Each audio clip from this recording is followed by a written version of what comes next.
Kõige suurema hoole ja agarusega peab Eesti Vabariik aga rahva haridust edendama. Mida paremini riik rahvahariduse eest hoolitseb, seda rutem jõuab meie rahvas kõigis asjus teistele enam edenenud rahvastele järele. Kas ei kõla tuttavalt? Ehkki meie rahvaharituse üldine tase on 100 aastaga teinud vaieldamatu arenguhüppe, on Rei poolt 100 aastat tagasi öeldul jätkuvalt tõepõhi all. Mõistame ju, et ka tänapäeval saab edukas olla üksnes see riik, mis investeerib sihikindlalt oma inimeste haridusse, teadusse ja kaitseb inimesi nende erinevates valdkondades. Rei ja tema aatekaaslased panid aluse Eesti ühiskonnale ja ka meie ühisele väärtusruumile, nagu me mõistame seda ka nüüd, 100 aastat hiljem. Aasta 1919 asutava kogu esimeseks esimeheks saades sõnastas tema vabade inimeste tahtest Euroopa kaardile sündinud Eesti riigi sihi.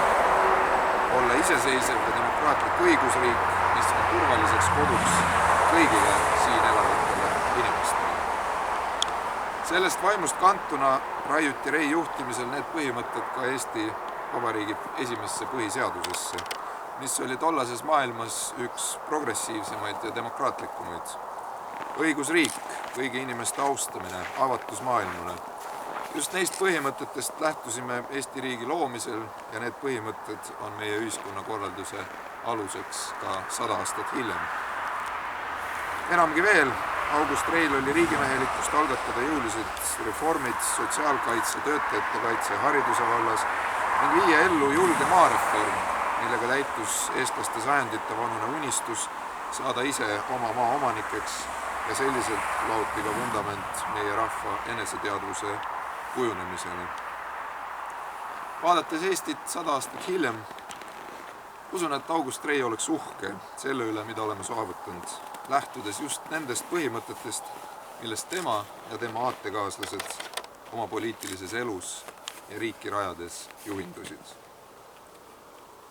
Ilusat Eesti sünnipäeva meile kõigile ja teie lahkel loal seome 100-aastase Eesti valitsuse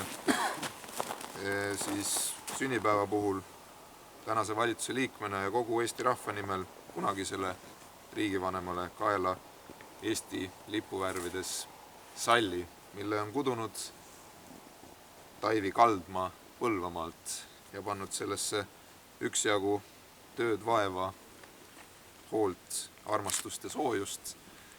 Kõik need inimesed, kes nad need sallid kudunud, on teadnud, kellele nad neid salle koovad, nähes ka oma vaimusilmas seda tööd tehes tänast päeva ette. Nii et nende sõnadega saame selle ilusa salli siis August Reile kaela siduda. Nii, kuidas?